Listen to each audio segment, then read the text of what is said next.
agency, ma'am, eh. Kasi nga po nung una po kasi usapan namin is agency through Upwork po.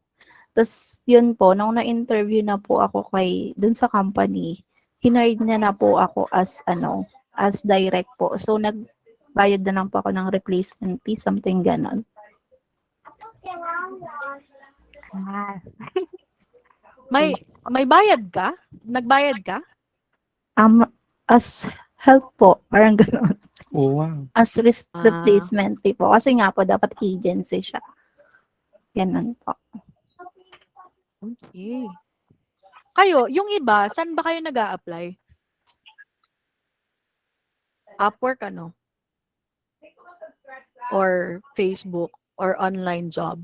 Ba't ang tahimik? Kaya Open nga. mic tayo. Huwag kayo matahimik. Charmaine and I are former workmates sa first agency ko hanggang sa second. Second, So, yeah. Siya yung nag-interview sa akin sa first agency ko. Yeah. And yeah, we became friends. Tapos we help each other find clients. Ano po yun, sir? You're working as the Amazon din po for e-commerce din po? Yes, Or- I am a PPC manager. So pay-per-click manager. I handle advertising in Amazon. So I have several clients. Tapos kaya nag-teach ako kasi I think I have enough experience na to help other VAs. Wow. So, yeah. Definitely. Yung masasabi ko doon talagang ang daming nalalaman ni Coach Ryan sa PPC. Kaya totoo. Ang ganda kasi ng niche na PPC. Like, may mga alam po kayo, sir, na agencies where we can apply as PPC manager. As PPC managers, Incrementum is hiring, I think, but they need Pinost ka yata doon eh. They need like nakapost sa group. Yeah, they need like 1 year experience. So yung mga students ko, they have to gain at least siguro 6 months muna na experience from other clients before they can go apply for Incrementum. So Incrementum, the best na siguro na newbie friendly na agency will be My Amazon Guy. But yung tip ko dito for My Amazon Guy, you have to be, or let's say, show up as introvert sa culture index nila. Parang exam nila niya, yan. So, yung hinahanap nila are introvert na people. So, ayun. Yeah, that's the best place to gain experience. Dami nang pumapasok. Hi, guys.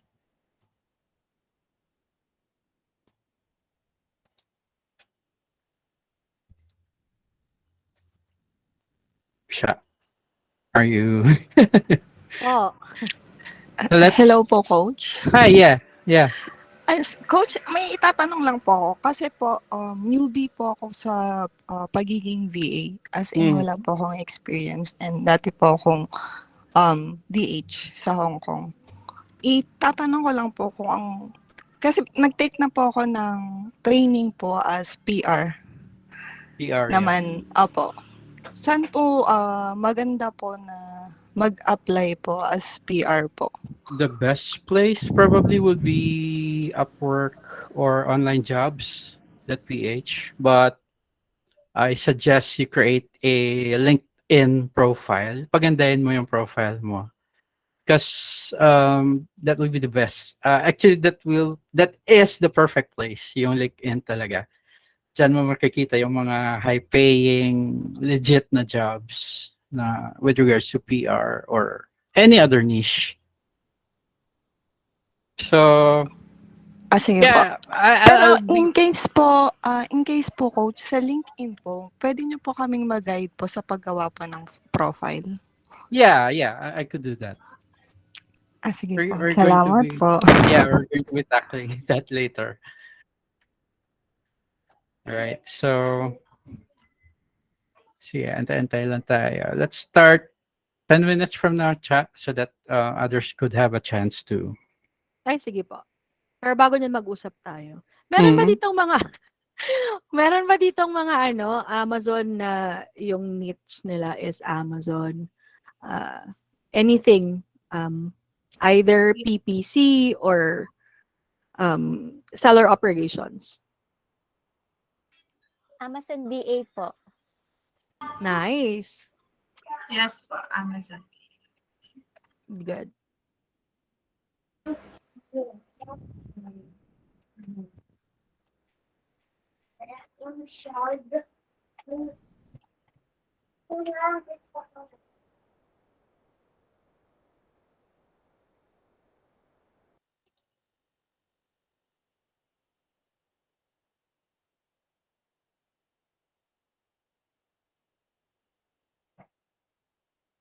Meron akong scholar dito. Jocelyn, how are you? Sana all scholar. Yeah, yeah, sometimes I open slots for Sponsors. deserving students. So, yeah, makakatulong din sa kanila. At the same time, it's my way of giving back din sa community. Yes. And definitely yung hope natin kahit dito sa webinar is to help everybody else to land a job. Na talagang, nila, yung to help make their lives better. Yeah, not Kasi ako- just, yeah, go ahead, Mm-mm. Jack. Kasi Kasi- ako personally, yun nga yung sabi ko nung nag-uusap kami, iba talaga yung feeling na nasa bahay ka lang, iba yung benefits eh. Tapos yung nagagawa niya sa buhay mo, yung pagiging self-sufficient. At the same time, I know that you guys would definitely agree to this, no? Iba kasi yung feeling na yung employer mo nasa labas. Kasi yung sweldo mo eh, rin, kahit may inflation, parang hindi mo masyadong mararamdaman, hindi ba? So, sa mga nagtatrabaho na ngayon dito na with an international client, you definitely would know what I'm talking about. So, that's the hope that we have for this webinar, to help you guys land a client, even sa creating a resume and during the interview. So, hopefully yon makakuha kayo ng maraming tips dito. Ano yung sabi mo, Sir Ryan, Coach Ryan, ano yung sasabihin mo sana? Nakalimutan ko na, ano nga yan. Meron Naku. akong hinahanap dito. Yeah, I was looking for a student's profile because I'm going to be making that as an example. Paano gumawa ng like pro na profile in LinkedIn. So, yeah. Ito na, nahanap ko na. So this guy was a student of mine, and dati siya nagtatrabaho sa ABS. I think he's still working for ABS-CBN. So he's one of the top students na I've known. Ang ganda ng profile niya. So I'm gonna make this an example mamaya. Lahat ba kayo nasa GC natin? If meron ditong wala sa GC, kindly let us know. Kasi after this, I will also be sharing a template, pero dun sa GC na. So you can use that after interview. So please let us know, ha?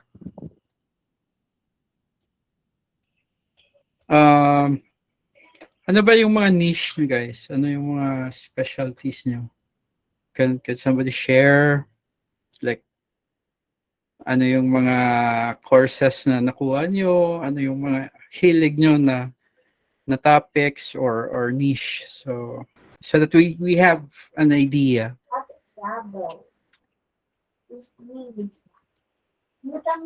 Opo. Amazon. Yung unang Social media, real estate, dami, di ba?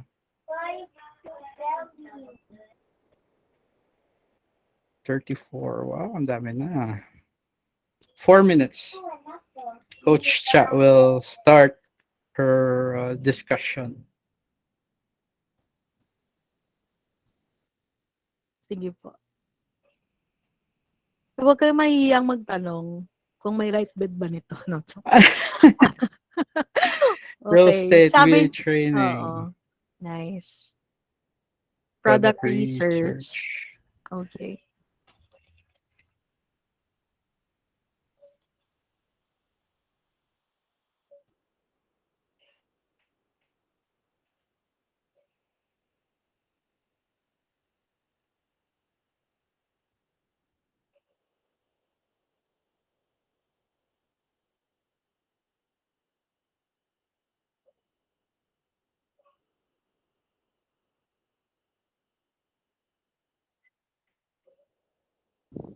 Amazon Virtual Assistant. Mag-Amazon kayo, guys. Ang ganda ng pay sa Amazon. I second that. Ang dami pang let's say career growth opportunities. Kasi if you, let's say you start from CS, customer service. Minsan you have the opportunity to upskill sa seller ops. You have the opportunity to upskill sa listing department. Ang dami. And then, syempre, the more you know, the higher your compensation is. Daming promotions na pagdadaanan. Yeah, product research. Well, for PR, the problem I see there is it's kinda full, dami ng competition. So, And also, mostly sa Amazon, no, when you say product research, most of the clients are actually doing it by themselves. So, hindi siya ganun. Yun nga, yung factor na marami ng masyadong congested na rin. At the same time, parang most of the clients are doing it. Although, they would let you help them actually. Pero hindi ganun karami yung clients na naghahanap ng product researcher. Although, it is really a helpful thing to know and a helpful skill to have whenever you are applying for an Amazon, even just a general VA. It's really helpful to have that skill. tama. Sa agencies, our clients, they already have their own products. Usually, hindi siya private label. They do develop their own products. And yeah, like 90% of our clients or brands are already selling their products in Amazon. So PR in agencies has little impact.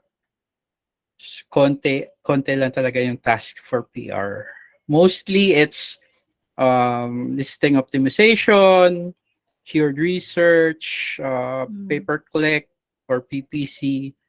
We have brand management. So we help brands like gain traction para makilala sila sa market. We help brands sell their products. So ganun yung yun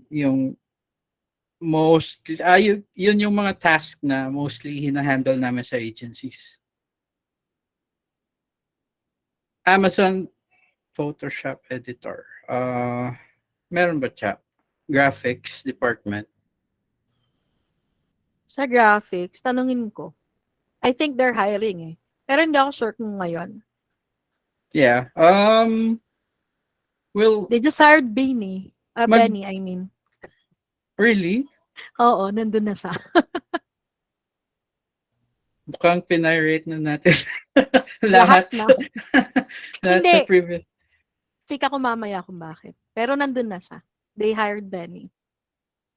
Yeah, so that's good for her.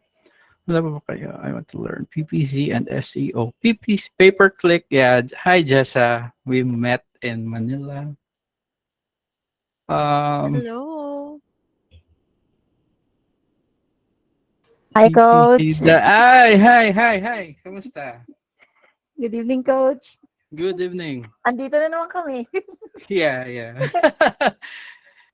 All right. I think we can start. We already have more than 40 students or participants Yes. here. So they want to learn from you, from your experience. Hi, Shannon. Hi. Yes, I think Aldrin, yung skill na yan is very, ano ba, coveted. In Maraming, demand. Yeah, in demand. yes, mataas ang Definitely. bayad dyan.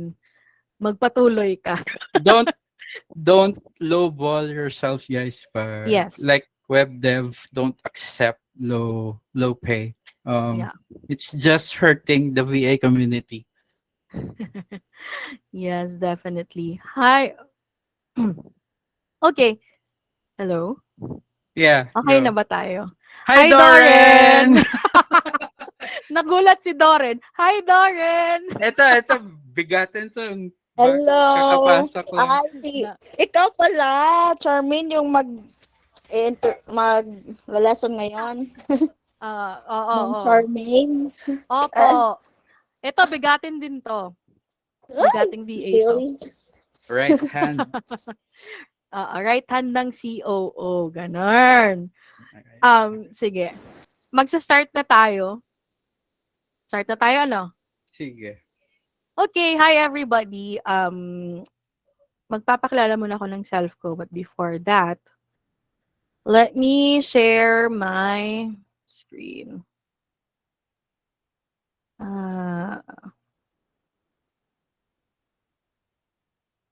Okay. Hi everyone! Ako pala si Charmaine. Let me know if you can see my screen now. Magpe-present ako para masaya. Okay, nakikita niyo ba yung screen ko? Yes po. Okay. If you cannot hear me or what I'm parang robot yung voice ko, kindly let me know. And so, before I start, I want to introduce myself. I'm Charmaine. I'm a virtual assistant. I'm working for an agency, and basically, I'm working in an Amazon niche, and I'm doing seller operations, so support, as well as other stuff. Sabi nga ni Coach Ryan kanina, magkasama kami sa dalawang agency na trabahuan namin. And then yung first na interview niya, ako yung nag-interview sa kanya. So doon nag-start yung friendship namin, no. So but before that, I am a nurse by profession dito sa Philippines, and I work for a public hospital, a government hospital dito. And I'm also involved in hiring as well. In my previous agencies, I'm a lead. So I had to work and interview people for building the team. Nag-umpisa ako as a CS sa Amazon. Yun yung sabi ni Coach Ryan kanina na kahit wala kang experience, pwede kang ma-hire as a CS, and then you can grow career-wise. And kasi yun yung nangyari sa akin. So from the hospital, wala talaga akong experience. No? I've never worked for a call center before. And then I was hired as an Amazon CS, customer support. And then from there, grow na yung career ko, na-promote ako, and then I transferred to other companies, other agencies that are handling Amazon clients as well. So yung niche ko talaga is more on Amazon, no. And then right now I'm working as Coach Ryan had introduced in one of the top Amazon agencies in the US, no. So kasama ko rin si Doren doon. So magkakilala kami dito. And so welcome sa ating webinar for today. And as I've said earlier, what we hope for is this webinar would help you guys land a good client, no. So ang daming people who are hiring VAs right now. As we are developing yung concept ng anong igagawin namin for webinar. Sabi ko nga kay Coach Ryan, ano bang pwede kong maitulong sa ibang tao, no? Because we recognize that we are blessed as well. So kailangan, parang gusto naming i-share rin yun sa ibang tao. And this is one of the things that we have come up with to help you. This is completely for free. And now we're gonna proceed with the components of a great interview. So, ano bang kailangang gawin natin sa interview to help us land the client? Now, say for example, ang ganda ng resume mo and ang ganda ng LinkedIn profile mo. Ang ganda nun, no? But it doesn't guarantee you a job. Yung interview is a malaking portion ng landing a good client. So, keep in mind na even though I'm an Amazon VA, virtual assistant, no, this is very general. Yung tips na malalaman natin ngayon or i-share ko ngayon sa inyo is really very general kasi you could use this even if you're applying as a real estate agent or real estate VA, no. And so, please take notes, and if you have any questions afterwards, like you can ask us sa GC natin. As we've said, it's open for all. It's free. If you want to share the link to anybody else, go ahead and do it. Now, when we talk about interview, we have to divide it into 3 sections sa mind natin, no? We have to think of it as the pre-interview, during the interview, and post-interview. Magkakaiba yung preparation natin during these 3 phases of the hiring process. Pero, of all these 3 phases of the hiring process, yung pinakamalaking preparation natin would be in the pre-interview. Minsan kasi, we think of the interview itself. Parang doon na lang tayo nakafocus during the interview, no? And we fail to prepare before it. So, hindi yan magandang halimbawa at hindi yan magandang example. As we go on, I will share tips that I've learned through professional career coaches as well as tips from experiences nung mga hinire ko, in-interview ko, and second, yung own experience ko. No? Kasi sabi nga nila, experience is the best teacher. Now, let's start with the pre-interview. Now, una na kailangan natin gawin, no, is make sure that you have the correct mindset. Mindset ba? Mindset. No, anong mindset to? Kailangan prepared yung mind mo. When you win the battle in your mind, you win the parang half of the battle sa mind mo na yun eh.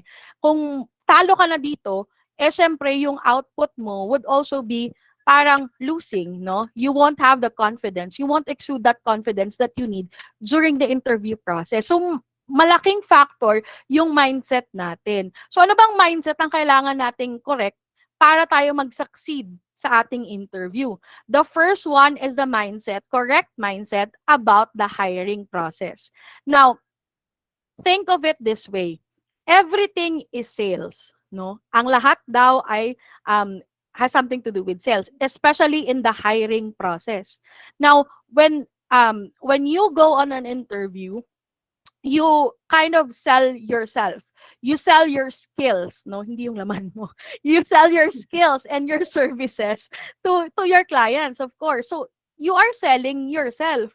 Hindi lang yung strength mo, also your weaknesses. And later on, malalaman natin, paano ba natin masisell yung weakness ko? Paano ba yun? Negative nga, ibibenta ko pa, no? Pero meron akong tip mamaya kung paano mo malalaman or paano mo gagawin yung weakness mo as a strength or how can you sell yourself. That's the first thing that you have to have the correct mindset with the hiring process. So, tandaan mo, this is a sales negotiation, no? Binibenta mo yung skills mo, binibenta mo yung services mo. So, with that in mind, hindi ka masyadong parang, although it's true, no, na yung kabuhayan ko, yung livelihood ko, nakasalalay dito. Pero actually, when you think of it, I'm selling myself. Kung gusto mo, edi okay. Kung hindi, edi move on tayo to the next, di ba? Hindi ka naman nagbebenta ng kung ano-ano at magagalit ka kapag hindi bumili sa'yo. So, you have to make sure that what you are selling is actually viable. no? Pwedeng bilhin or gustong bilhin ng client mo. So that's the first thing that you have to have. You have the correct mindset regarding or about the hiring process. The next thing to have, ayun, nauna ako, no? The next thing that you have to make sure that you have the correct mindset is about yourself. O about sa self mo, ayan na. So, to be very honest with you all, I wasn't 100% qualified for my current job. No? Hindi ako 100% qualified for my current job. And I wasn't 100% qualified for my last job. Now, ano nangyari doon? Bakit ako na hire doon, no? There are so many things that na pwedeng mangyari during the hiring process, especially during the interview. At tandaan nyo ito, merong mga hiring managers and recruiters na talagang strictly adhering sa rules or sa requirements ng job posting nila. So, ginagawa nilang checklist yon. O, meron ba tong 1 year na experience sa Amazon? Check. Kung wala, edi hindi ka papasa. No? Meron doon na they treat the job requirements as a guideline. Hindi mo kailangan mag 100% dito, pero kung maganda naman yung character mo, parang ang ganda mong katrabaho, then we will hire you kasi nga guideline lang 'yon. Ano? And then there are, and ito yung tip na gusto kong matandaan nyo ha.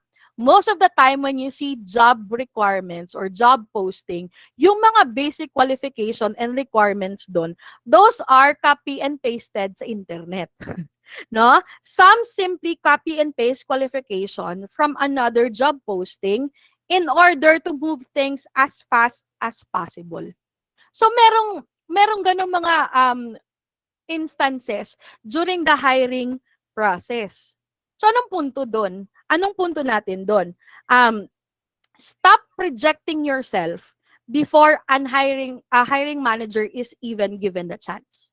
When you go into a hiring process, when you go into an interview, bago pa mag-interview, wag mo nang ilagay sa mind mo na ay, yung requirements nila ganito. Pero yung requirements ko, parang mga 25% lang dun yung na-check ko. Wag mo munang i-disqualify yung self mo bago ka pa i-disqualify ng hiring manager. Because most of the time, and I've seen this a lot of times, people are hired because of the soft skills. Ano yung soft skills yung sinasabi natin? Yung parang how do you relate to other people? No? Ano yung, may empathy ka ba? Maganda ka bang makipag-communicate? Marunong ka bang mag-small talk? Yung mga ganon. More than the hard skills, yung mga skills na kailangan for the job. And later on, and I will say this again, no, yung mga soft skills kasi, those are innate sa atin. So, it's a product of our environment. It's a product of our parang nature and nurture ba, ganon. Yung hard skills, yung skills that we need for the job, those things can be taught. Pero yung character mo, yun ang isang bagay na hindi pwedeng maturo sa'yo. So yun, importante yun, no? Maraming hiring manager who are hiring for character rather than the skills. But of course, hindi ibig sabihin nun na pupunta ka or mag-a-apply ka sa isang job na talagang wala kang na-meet na requirements, no, sa kanilang what do you call this, job posting. But again, pag-usapan natin mamaya ano bang pwedeng gawin natin sa skills natin. But make sure that when you go into interviews, no, you have the correct mindset about yourself. Again, stop rejecting yourself. Wag mo munang i-reject ang self mo, no, bago ka pa ma-reject ng hiring manager. And the last thing that you need to have the correct mindset is about the results. Anong resulta ng ng interview mo? Now, yung positive, siyempre, hindi mo na kailangan magkaroon ng correct mindset dyan kasi positive nga, di ba? Kung natanggap ka, congratulations. That's the goal, di ba? And we are so happy for you. Pero paano kung na-reject ka? No? Lahat tayo, halos lahat na siguro sa atin dito, naka-experience na ng rejection when it comes to job interviews or applying for a job. Now, when you have rejection, when you receive rejection, ano ba ang iyong first na reaction regarding this? Mag-self-pity ba tayo? Mag-pity party ba tayo? Hindi. Rejection are always redirection into something better. Tandaan nyo yan. That's a life lesson na marami sa atin dito ang naka-experience na. Alam ko ako personally na-experience ko to. Si Coach Ryan na-experience ito. Every time hiring manager rejects you, it's just a redirection to something better. Now, most of the time, rejection does not necessarily mean no. It usually means not now. Now, when the results that you want na hindi siya positive or na-reject ka dun sa trabaho mong yon, anong dapat mindset mo dun? Una, do not burn bridges. Wag kang maging bitter. Naka-experience ako personally ng isang applicant for as customer service. Customer service, di ba, dapat pleasing personality tayo. Na-reject siya. Not because of wala siyang skills, but because merong someone talaga na mas better for the job. No? Mas fit siya for the job. And that person was hired. This person was rejected. Alam nyo ba, yung email na sinend niya afterwards is super, alam mo yung bitter na parang sinira niyo yung buhay ko, ganun. Parang job interview lang to, pwedeng kumalma ka. No? Ang masama lang doon is, or yung masakit lang doon is, nung nagde-deliberate kami kung sino yung i-hire, ang sabi pa nung supervisor ko at that time is, itong taong to, itong na-reject na to, we can save this person for another position. Hindi necessarily yung in-applyan niya, pero another position. Yun yung sanang parang mag-email ka sa kanya, tapos sasabihin mo, hindi, you are not accepted for this job. However, we do have an offer for you for another position. Kaya lang, yung kanyang reaction is negative. And so, in that alone, hindi siya, parang na-reject na rin siya. Kasi wala siyang correct mindset about the results of the hiring process, of the job interview. So, yun yung kailangan yung tandaan. Kahit negative yung result na yan, do not burn your bridges. Continue to follow up your hiring manager. And later on, sa ating post-interview, I will discuss kung bakit kailangan yun. And as I've said earlier, kung nasa GC kayo, nasa group chat, nasa messenger group chat kayo natin, I will share the template for the post-interview follow-up that you can send to the hiring manager or the client themselves kung na-reject kayo. So again, make sure that you have the correct mindset. Aside from that, sa pre-interview, no, kailangan nyo rin mag-prepare. Tandaan, failure to prepare is preparing to fail. No? Pag hindi ka nakapag-prepare before your interview, it doesn't send a good message to your hiring manager. Ano bang kailangan nating gawin dito sa preparation before the interview?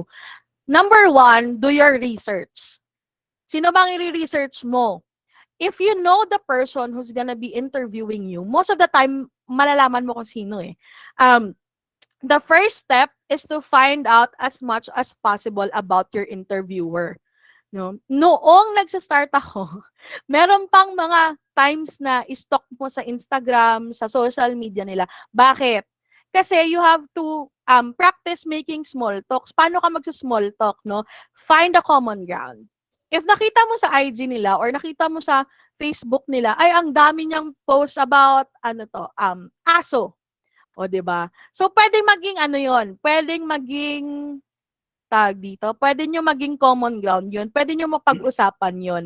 Kasi yung goal mo sa interview is not to be as stiff as possible, but actually, to make it as a conversation. Hindi siya, yung siya lang mong tatanong sa'yo, kailangan ikaw, meron ka ring input, meron ka ring questions, as well as it's an opportunity for you to relax, no? Parang pag nag-uusap na lang kayo, mas marerelax ka. Aside from doing the research about your interviewer, do a research regarding the company and the industry that you want to be involved with. So, for example, if you are applying as an Amazon VA, virtual assistant sa Amazon. So, nang gagawin mo doon? So, kailangan yung research mo towards Amazon. Kasi, one of the most common but easiest questions during the interview is, how much do you know about the company or the position, about the company that you are going to work for? So if it is an agency, go to their website, makikita mo doon. And this is a pro tip for all of you. If the company has company values na nasa website nila. So for example, value ng company na yon is um, independence, no? Marunong ka dapat na mag research on your own. So gagawin mo, i-highlight mo yung value na yon sa resume mo or even sa interview mo, gagawin mo yon or i-highlight mo yon. Bakit? Kasi what they're looking for is someone who is in line with their company values as well. So you have to research on the company, your interviewer, on the job position. Now, you have to dissect the job posting. Most of the time, and this is a mistake that common mistake na mga applicants are doing, no? Pag nagpasa na sila ng ano nila, ng tag dito, ng resume nila, pag nakapagpasa na sila, wala na, hindi na nila babalikan yung job posting, no? So, dun sa job posting, kailangan mong balikan yon after you have pass your resume. Bakit? Before preparing your elevator pitch, your stories and questions for the interviewer, you want to take a deep dive into the job posting, no? So, kung majority ng first screening, first time interview, it will likely focus in figuring out how well you align with the job requirements. Kailangan ma-prepare mo yung self mo kung paano mo i-highlight yung skills mo na in line sa job requirement. Now, how would you do this? And I will share this tip with you. Gumawa ka ng listahan. Wait, ano listahan? Listahan ng utang? Hindi. Yung listahan, it would look like this. No, as you dissect the job posting, make 3 columns sa either kahit sa laptop mo, kahit sa papel, or wherever you want to do it. Do this. The first column, sa first column na ito, write the job duties and requirements listed in the job posting. So, ano ba ang hinahanap nila? Ilagay mo sa first column. In the second column, describe your past responsibilities. So, yung sa experience mo na, lagay mo dyan. Now, ang question, kasama ba sa past responsibilities natin, yung mga personal na nangyari sa atin? So, for example, yung job duties and requirements would involve project management. Ngayon, fresh graduate ako. Meron ba dito mga fresh graduate? Magparamdam kayo, pakigalaw ng baso. Kung fresh graduate ka, siyempre wala ka namang past responsibility kasi wala kang past job, di ba? So, paano ka magkakatrabaho kung wala kang past responsibilities? Now, anong gagawin mo dito? And I will teach you later on kung paano mo ihihimayin to at paano mo sa interview nyo, paano mo ipe-present sa interviewer mo. Pero, focus muna tayo dito sa paglista. So, for example, project management, yung kailangan nilang job requirement. So, yung past responsibility mo, kasi hindi ka naman nagkatrabaho, pwedeng sa school, hindi ba? So, say for example, naging group leader ka sa isang project. So, paano mo ginawa yon? Yung ginawa ko doon is nag-delegate ako ng mga tasks. So, dinelegate ko sa kanya, dinelegate ko to sa isang classmate ko, ganon. And then, ako yung humawak ng budget. Magkano ba yung budget natin for printing? Magkano ba yung budget natin para sa pansit canton, sa snacks natin? No? And ako rin yung time manager. Ako rin yung naghahawak ng deadline namin. Kailan bang deadline ng chapter 1? Kailan bang deadline ng chapter 2? It may seem as, parang napakasimpleng bagay lang yon. But actually, that's part of project management. You are handling deadlines, you are delegating tasks, and you are also handling the budget. So that's a skill already. Hindi mo man siya ginamit sa trabaho, skill pa rin yun na pwede mong ma-highlight during your interview. And then, in the third column, ano ba yung accomplish mo? Ano yung na-accomplish nyo sa project na yan? O, dun sa project nyo sa school, naging nagkaroon kami ng award kasi maganda yung project namin. That's an accomplishment. Even dun sa personal mo, no? Ako, I'm a very organized person. So, sa bahay namin, inorganize ko yung kitchen namin. So, ngayon, madali nang maghanap ng kailangan ko. So, those are the accomplishments and responsibilities na pwede mong ma-share during your interview. So, mahalaga ito kasi, and this is the next part, yung next part natin is self-inventory. So, kailangan, alam mo rin yung self mo. Hindi mo lang alam yung job posting, you also have to know about yourself. And of course, make a list if necessary. So, sa job posting or sa self-inventory, ano ba ang questions na pwede nating i-ask or kailangan nating i-inventory about ourselves, no? Number 1, ano bang skills na meron ako na related sa job? So, balik tayo dito. Diyan mo ilalagay yung past responsibilities mo. So, kung kailangan nila pala ng data entry, ganon, marunong mag-data entry, o anong data entry yung ginawa mo in the past? So, do I have that skill? If yes, you can write it down. Now, importante ito. Ito yung pinaka-importante kasi syempre, kapag yung skills mo hindi related sa job or wala kang skill na related sa job, yung chances mo of being hired are very low, no? The next question for you while you're doing your self-inventory is, what are my skills na not necessarily nasa job requirement nila that could be useful to this job? So for example, yung punta tayo ng Amazon Knits, no? Kasi yun yung ating forte. So for example, yung job requirement is kailangan marunong kang may pleasing personality ka. Wow, pleasing personality. Kasi CS yung ina-applyan mo eh. Kailangan marunong kang mag-resolve ng mga problema, yung issue, ganon. So yun yung mga skills na kailangan sa'yo. However, meron ka ring skill in project management. Marunong ka mag-budget. So, paano mo ilalagay yon or paano mo ma-highlight yon? Paano mo ma-relate yon sa skills or job requirements na kailangan? So, that's very important. Importante rin yon kasi most of the time, yung tatanungin, ang daming candidates na mag-a-apply o pare-pareho kayo ng skill, sabihin natin lahat ng basic skill 100% na nakuha nyo. O anong magpapalamang sa'yo dun sa mga other candidates. And this could be the parang yung winning point mo, no? Yung skills na useful but not necessarily included in the job requirements. And lastly, ito na. What are my weaknesses? Usually, sa interview, ang walang kamatayan tanong, aside from tell me about yourself, is ano ba yung weakness mo? So, bakit kailangan mo nito? Bakit kailangan mo nito sa self-inventory? In my experience, whenever ito yung tanong kahit sa pre-interview pa lang, pag ito yung tanong, usually doon na tayo pumapasok sa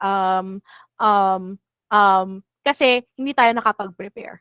So, anong gagawin mo dito sa weaknesses na ito?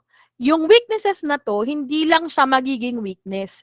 Kasi it's an opportunity for you to showcase your talent sa pagbigay ng resolution, pagiging overcomer ba? No, how do you overcome your weakness? Pag magsabi ka ng weakness sa interview mo, do not just put a period, no? For example, ito etsos ko lang to. Wag kayong magsasagot ng my weakness is I work so hard that I work 24 hours. Ganon. Huwag kayong sasagot nun kasi it would come off as, ano ba yun? Parang practice and parang napaka-plastic. Ganon. Tagapagmana yan. So, for example, yung weakness ko, I have a hard time saying no. And then, maganda siyang pakinggan kasi ay maganda tong employee na to kasi hindi sa marunong mag-say no. So lahat ng iutos ko sa kanya gagawin niya. Lahat ng task na ibigay ko sa kanya gagawin niya. Pero in the Philippine setting, sa ating dito sa Philippines, maganda siyang pakinggan. But when it comes to the American culture, this is a no-no. When you have a hard time saying no, it's actually a weakness. Bakit? Kasi you don't know how to put boundaries. So paano mo na ngayon i-turn ito into a strength? You know, pag tinanong ka, what are your greatest weakness? So, sabihin mo, I have a hard time saying no. However, dapat hindi period kasi dapat meron kang resolution doon. No. However, I started placing boundaries in my work. So I now have a system or a process in place to help me identify my priorities. Yun. Kasi yun yung greatest concern. Maganda siyang pakinggan kung employer ka na yung employee mo hindi marunong mag-no. Pero actually, yung concern doon is, paano ka kaya mag-prioritize ng task mo? No? So, yun yung dapat mong gawin sa self-inventory. You have to turn your weakness into something that you can sell kasi sabi nga natin kanina, everything is sales. Now, ano pa ba ang pwede nating gawin? Gawa ka ng elevator pitch. Is everybody familiar with an elevator pitch? Meron ditong hindi familiar, pakigalawang baso. Sige. Ay, okay. Ayan. So, kung merong sige, punta ako dun sa gusto ko makita kasi. Magparamdam kayo, ha? Ayan. So, kung meron dito na hindi familiar sa elevator pitch, it's basically a preview of what is to come throughout parang preview ng self mo. Paano mo ba pakilala yung self mo? Kasi we're talking about preparation. 'Di ba? So, pag tinanong ka na tell me something about yourself, dapat alam mo na 'yan, no? Hindi siya necessarily when it comes to job interview, yung elevator pitch is not about your life story. Hindi 'yan yung ika-4 po ako sa 12 mga anak ng nanay at tatay ko. Hindi yung ganon. Hindi yun sa personal. Yung elevator pitch na you need to prepare whenever you are doing interview is one, sino ka? Syempre, magpapakilala ka. Anong pangalan mo? Hi, my name is Charmaine. I'm age mo. And then, ano yung position na in-interview mo? I'm currently vying for the position of ganito. Tapos, yung next sentences mo dyan is, dapat, ano yung past experience mo? Work-wise, work-related. Okay? Ano ba yung past experience mo? Nagtrabaho ko sa ganito, ito yung accomplishments ko, and then, yung future. Why are you fit for this role? Wag mong kakalimutan yung last na part. Yung ending mo dapat is, bakit fit ka sa role na ito? So, I believe because ito yung skills ko, my skills are 1, 2, 3, 4, I would be a great addition to your company. Now, if you want to practice, kaya nga tayo gagawa ng preparation for our elevator pitch kasi kailangan mo itong ma-practice. Kailangan mo itong isa-puso ba? No? Pag ginawa mo tong self-inventory, pag ginawa mo tong yung sa job posting, pag nasanay ka na, madali na lang sa'yo yung interview process. Kasi halos lahat ng itatanong nila sa'yo, nagawa mo na sa pre-interview. Nasagot mo na sa pre-interview. Hindi ka na manganga pa kung anong isasagot mo at mababawasan yung ganon sa ating interview. Now, yung elevator pitch is not 30 minutes ganun katagal. Yung elevator pitch, most likely, ang best elevator pitches are 60 to 90 seconds lang. So, ganun lang siya kaiksi. Kaya kailangan mo mag-inventory. Kasi, yung mga skills na i-highlight mo sa elevator pitch mo, yun yung skills na kailangan sa requirements. Okay? So, of course, dahil VA jobs yung gusto nyo, yung virtual assistant na interview ito, mas maganda, and I would recommend this actually, to record yourself, harap ka sa computer mo, sa laptop mo, sa cellphone mo, record yourself doing your elevator pitch. And then, i-replay mo, watch back and see how you come across. Tanungin mo self mo, was your message clear? Klaro ba yung sinabi ko? Baka hindi naman narinig yung pangalan ko. Pangalan pa lang, wala na, di ba? What can be improved? Ano bang pwede kong ma-improve sa elevator pitch ko? ay ito, pwede kong ano 'to, pwede kong gawing, mas lively sa ganitong part, 'no? And did you share your special skills, 'no? Dahil may listahan ka na, mas madali lang sa'yo na mag-check dun sa skills na sinabi mo sa elevator pitch, "Ay, kailangan ko pala ng ganito. Kailangan ko insert ito." If, you are feeling really brave at gusto mo talaga ng feedback, you can share it with a mentor or trusted friend. Kasi mas maganda yon kasi parang fresh eyes ba ang nakikinig sa'yo. Minsan kasi, when it comes to ourselves, we are so negative. Napaka-strict natin sa rules. Ay, ang pangit ng boses ko dito, 'no? Hindi naman singing competition, 'di ba?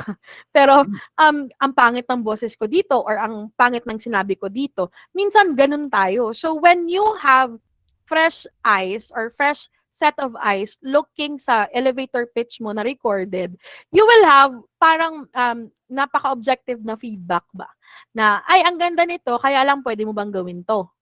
'Yon. So, if you want to know further about elevator pitch, you can Google it. Maraming sources sa Google about elevator pitch. Actually, mas maganda pa silang mag-explain ng elevator pitch sa pagkaka-explain ko ngayon. Okay? But ang punto doon is gagawa ka dapat nito. Kasi part 'yun ng preparation mo. And later on, ano bang common questions ang pwede nating gamitin ang elevator pitch? Yon. And the next part of your preparation is your start stories. Ano ba ang mga start stories? Most of the time in interviews, hindi nila mare-remember yung skills mo. To be honest, hindi nila mare-remember yung skills na nilagay mo sa resume mo, skills na sinabi mo, pero mare-remember nila yung stories mo, yung kwento mo. Coach Cha, Yes po. pause muna. Let's take questions. Baka meron Okay. silang question. Sige Sa po. dami ng Actually, ang dami na. Ang dami na. discuss. Sige. Right, Meron so, marami pa to. Yeah. Grabe yung value for money na binibigay ni Coach Cha sa atin. So, if you guys have any questions, it's the right time. So, fire away. Yay. Pwede tayo mag-open mic. Walang bawal mag-open mic. Miss Cha, dun sa who are you dun sa elevator pitch, ano uli Opo. paano nyo po ipapakilala yung sarili nyo? Yung name mo po, and then yung age mo, and then yung position mo. Kasi, hindi ba yung interview nakapagpasa ka na ng resume mo as well as cover letter? Anong nilalagay niyo sa cover letter niyo? O sige, pwede natin pag-usapan mamaya yon. I think, Coach Ryan, pag-uusapan natin mamaya, ano? Yeah. Okay. So, sa cover letter nyo, meron na dong, anong tawag dito? Meron na dong introduction of yourself. So, sa elevator pitch, yung sa who are you, sasabihin mo lang yung pangalan mo, yung edad mo, and then, yung position na gusto mo. Alam niyo kung bakit? Kasi sa elevator pitch, you have to present yung past experiences nyo and then your future experience. So, yung focus natin doon, kasi nga 90 second lang siya, so yung pangalan mo, yun yung pinaka-importante. Kailangan matandaan nila, maintindihan nila. And then, yung skills mo, and then, ano ba yung mabibigay mo sa company na ito para ma-hire ka. So, yun. Pero, yung sa elevator pitch, again, as I've said, mas magandang mag-Google kayo kasi iba-iba yung format ng elevator pitch. For as long as may who are you, yung past experience mo, at saka yung bakit kailangan ka naming i-hire, nandoon, okay yon. And then it's 90 seconds lang. Kaya kailangan po talaga ng practice and it would help for us to list down our skills. Meron pa ba? Uy, maraming salamat, ang ganda ng question na yon. Sige, meron pa bang ibang questions? Cha, Thank what you can you po. say? Thank you. What can you Apo. say about like people who are hesitating because of their English skills? So, Okay, ang question is grammar. Kung nano-notice nyo, nag-share ako sa inyo ngayon, nakatagalog ako. To be honest, grammar is really important sa interview, no? Kung nasa Pilipinas ka at nag-a-apply ka sa Pilipinas, medyo hindi gano'n ka practical or hindi gano'n ka strict eh. Pero 'pag sa US ka, you just have to be conversational. So, how do you do that? Ako, to be honest, hindi ako magaling sa grammar. Ang dami kong mali sa grammar, 'no? I'm just really nagpapasalamat ako sa Lord kasi, ang babait ng boss ko. Pero yun, yung gagawin natin do'n is part rin ng preparation. Kaya kailangan mong i-record eh. Kaya isa sa talagang recommendation ko sa'yo, record your elevator pitch. Kasi nga, do'n mo malalaman or do'n ka magiging comfortable. 'Di ba sabi nila, practice makes perfect. When you practice something, you master the skill. No? And when you practice speaking in English, 'di ba? Magiging madali sa 'yon. Now, meron tayong tip diyan, no? Kasi psychology says na kung English is not your native language, mahihirapan ka na magsalita ng English. Meron tayong mga as, mga ganon. Kasi nga daw, yung pag-iisip natin is in our own dialect. Kagaya ko, taga Iloilo ako, Hiligay nun yung aming dialect. So yung sa mind ko, kahit ngayon, nag-iisip ako, yung aking thoughts, ang dialect niyan is Hiligay nun. So I would have a hard time speaking in English. Ayun, kita nyo may na ako. No, translating it in English. So ano magagawa niyo doon? Isa sa mga trick na binigay ng isang career coach, no, for those who are ang native language nila is not English, think in English. Paano 'yon? Yung thought process mo should be in English. Para straight yung English mo, no? Para mas madali sa'yo. Of course, and of course, practice. 'Di ba? Everything that you have to learn, you can learn by practicing it. Sige. Meron pa bang question? Maganda yung question na yan, Sir Ryan, Coach Ryan. Yeah, you really don't have to be like perfect in English. As long as you can converse, you get to share your ideas, your message na it comes across na clear, then that's fine sa foreign clients natin. Yes. Yeah, it's only here Na strict. yeah, it's super strict. Pero our foreign clients, they deal with Pakistani, they deal with Indian VAs, and not to but their their accents are worse than ours, diba? So Yes. but those Pakistanis, those Indians, grabe yung confidence nila. It's because they can still share their message across na it comes out clear, concise, di ba? So it's all in the mind.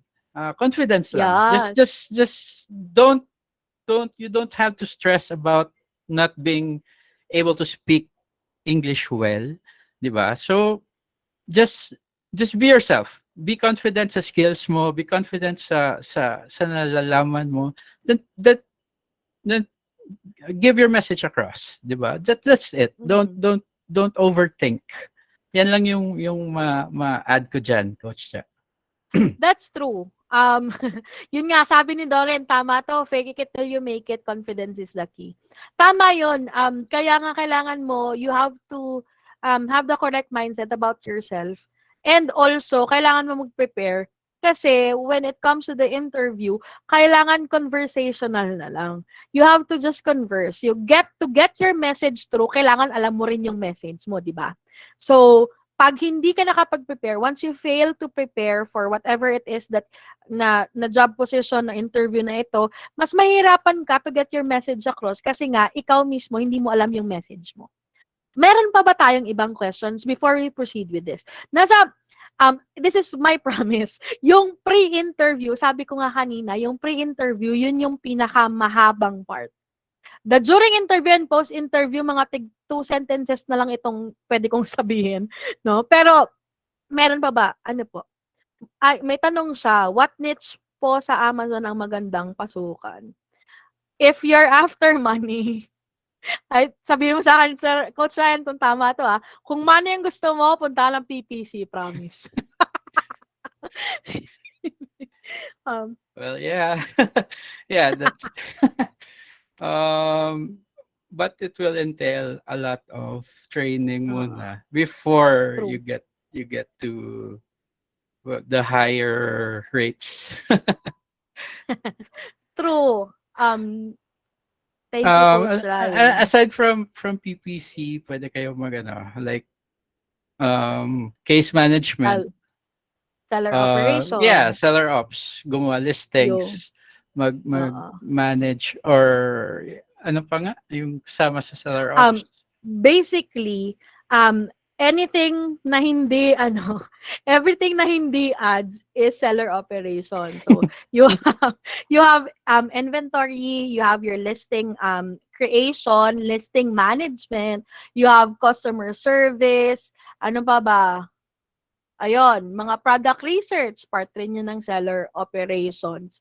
And then yung mga troubleshooting, case management, part rin yun. So marami actually yung branches ng Amazon niche. Pero ayun nga, that's my stand talaga kung gusto mo na maraming pera. Mag-PPC ka. Then, joke lang. Sige, meron pa bang any questions regarding dun sa share natin before I proceed with this? You can proceed now. Questions regarding the Madami pa previously din po discussed. Sige. Last question to. Madami Sige po. din po bang tumatanggap ng newbies for PPC? For PPC, we have certain standards. There will be times na yung entryway for PPC will be keyword researchers, tapos PPC analyst. So you start there, then you can probably proceed with being trained and promoted to junior PPC managers. There are also chances to gain clients pag direct brands. In agencies, doon muna. You start with being a keyword researcher, tapos junior PPC analyst. But yeah, the opportunities are there. Thank you po. Aldrin, sige, magsama tayo. Gusto ko na mag-try ng PPC eh. Sabi ni Aldrin kasi, makapag-training na lang ng PPC kung mas maraming pera. Oh yeah. Sure. Why Sige, not? sama tayo. Magpa-train tayo kay Coach Ryan. All right, go ahead. Alright, thank you for continue. questions niyo po ha. Punta tayo ngayon sa start stories. Ito, importante rin ito para hindi ka maratel kasi most of the time sa interview, have you experienced na may magtanong sa'yo na, tell me about a time when you, ... Ganon. So, dito mo dito mo i-exhibit yung stories mo sa start stories. As I've said, most of the time, yung mga interviewees or interviewers, would remember the stories that you have shared with them. Hindi ganun ka gabi yung retention when it comes to skills. Ay, ito, ganito yung skills niya. Hindi. Yung mas matatandaan sa'yo are the stories that you share during the interview. So, make your start stories pre-interview. Sa preparation nyo, gawa ka ng start stories. Now, START is an acronym. Andito sa screen natin, yung ang meaning ng START, no? The first one is situation. Describe a situation where you're in, no? And then, meron ditong mga hindi mo kailangan mag-take up ng a lot of time to share your stories. Stay under 3 sentences here. So, for example, sa start stories, there was a time when we were at work and then hindi ko makita yung file na kailangan ko. So, that could be the start, no? Sa situation, dyan mo ipapasok yung problema na na-encounter mo.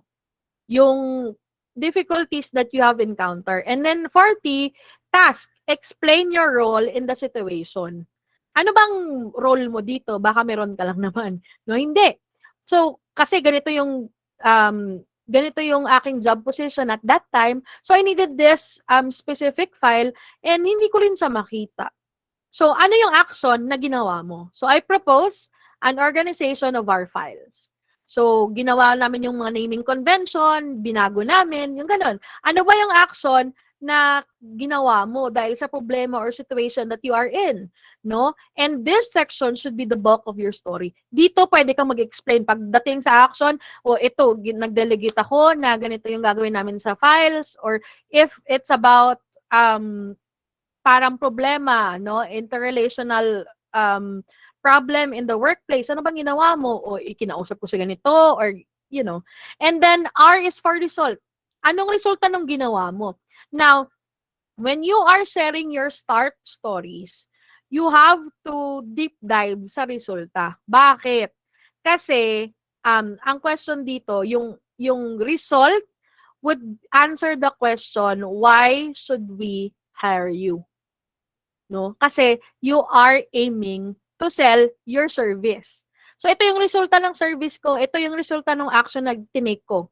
And then, wag niyo nga kalimutan yung T, no? Connect the dots. Anong purpose ng story na to? Paano ito nagiging relevant sa job posting ko? 'Yun. So sa story ko, so for example, gawin natin yung So I was once a data entry analyst or data analyst for this specific company, and I wanted to search for these results. However, I could not file the files. I could not find the specific folder that I wanted to file. So what did I do? I talked to my boss. I proposed that we organize our folders so that it would be easier for us to find whatever we want to find. It will make our work efficient, and it make our work very productive. So sa action mo, I delegated the task, of course, because the file is extensive. So I delegated this specific category to this specific coworker, and then we made labels, and then and then the result is it was very effective. After a week or so, anong result nun? And then I believe that my organization skills could help in your company kasi ganito, ganito, ganito. So yun yung start stories. Doon mo i-highlight yung mga skills na talagang useful sa job na you are applying for. Now, yes, may question ba tayo regarding dito?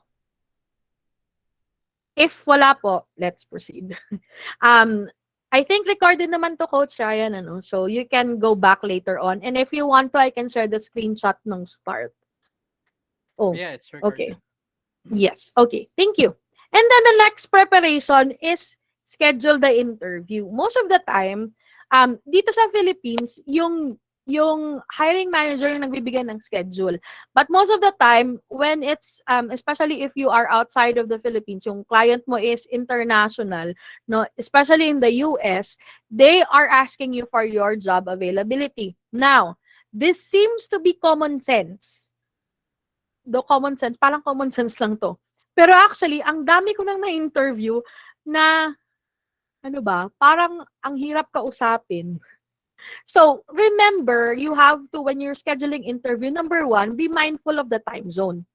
When you are in the Philippines and they are in the US, sino mag-a-adjust? Yung nag-i-interview or yung i-interviewin? Siyempre, tayo yung nag-a-apply, di ba? So, when you are conversing with your hiring manager, especially if they are outside of the Philippines, please make sure or keep in mind na yung conversation nyo, yung time and dates that you are referring to are in whatever time zone they're in. Now, you have to make yourself custom sa Philippine time to US time, either Central, PST, or EST, ganon. May world clock converter sa Google, so you just do it there. Ano ba ang nito, kahulugan? Ano bang importance nito? It makes your hiring manager have the impression na you actually care about the work that you are applying for. Another thing that you have to understand, if the company asks for your availability, number one, do not schedule Monday mornings. Yung Monday, tapos 8 a.m. Eastern Standard Time. Kakaumpisa lang ng week nila. Huwag kang mag-schedule nun. And do not schedule late time sa Friday. Okay? No, gidya. Sorry. Naghiligay nun. No po yung Monday and yung Friday. Monday morning and Friday afternoon. Bakit? Because for some people, especially if you are working as an HR or a hiring manager or recruiter or operations manager, even if you are a CEO, your Mondays are the start of your week. Of course, hindi siya makakapag-focus sa interview. Bakit? Anong nasa isip niya? Yung task na kailangan niyang gawin for the week. When you schedule it on Friday, yung mind niya nasaan? 'Di ba? Nasa weekend na. So, pag ginawa mo yon, it's kind of a tone-deaf approach. And it's unwritten. Parang hindi mo na kailangan i-write yung rule na yun. It's an unwritten rule, no? Pero pag ginawa mo yon, parang napaka-tone-deaf mo. No? And you have to make the impression na parang, okay, I'm a team player. So, dahil ako ako ang magpapa-interview, ako ang nag-a-apply, ako mag-a-adjust sa inyo. Now, there are times, and totoo naman ito, there are times that you are not available sa schedule nila. No, hindi ako available sa ganitong time, paano to? So, you tell them straight. Tell them that I'm not available, I'm sorry, kasi I'm not available sa ganitong time. No? But can we please, and then give your suggestion. Can we please do it at this time? Para hindi kayo nagba-back and forth. The easier it is for you to find a schedule sa interview, the better it is for you. Bakit? Kasi it gives the impression na madali kang kausap. Yung parang, okay, madali tong kausap, madali tong makipag-negotiate. No? And this is it's a small thing, but it actually has a big impact. So you have to remember that. Okay? Again, no. No ang Monday and Friday. Monday morning and Friday afternoon. Except na lang kung sila yung magbigay ng schedule. Eh di okay lang. Pero pag ikaw, yes po. What if the VA has unforeseen circumstances na he's forced to cancel the interview? Ano yung best move nila? Okay. So for unforeseen circumstances, please remind yourself, no, 30 minutes before the interview, you have to let your hiring manager know. Communicate with your hiring manager. Ilang beses ko na tong na-experience na nag-ghost ng mga interviewees. Ang sama sa pakiramdam nun kasi syempre magpe-prepare ka ng question mo, i-review mo yung kanilang resume, di ba? So mababad trip ka na lang nun. When you have unforeseen circumstances, which happens all the time, by the way, it's okay, it's understandable. Ang mga US employers, international clients are really understanding when it comes to this, especially if you're working online. But you have to make sure na 30 minutes before the scheduled interview, you let them know. Or for example, 10 minutes before the interview, may nangyari, you let them know. You email them, you reach out to them. No? So kung nag-brand out ba, wala kayong kuryente, wala kayong internet, find a way. Magpa-load ka, no? Mobile data. Bakit? Because it gives the impression sa iyong hiring manager that you are someone who is reliable. Bakit? When you say, this time, nandito ako, andyan ka. Pero pag may emergency, nagpapaalam ka. And that's a big thing. This is one thing that you have to remember when you are a virtual assistant. Trust, reliability is really a big factor sa ating trabaho. Dahil nga, hindi ka nila makikita personal. So when you go outside the boundaries ng work mo, for example, may emergency ka, when you reach out to them and let them know, kahit na wala kang internet, gumawa ka talaga ng paraan, no? It tells them that you are reliable. They can trust you, no? Na when you say you're here, and when you can't because of an understandable emergency, you're good. So, yun nga, magandang question yun, Coach Ryan. Thank you for that.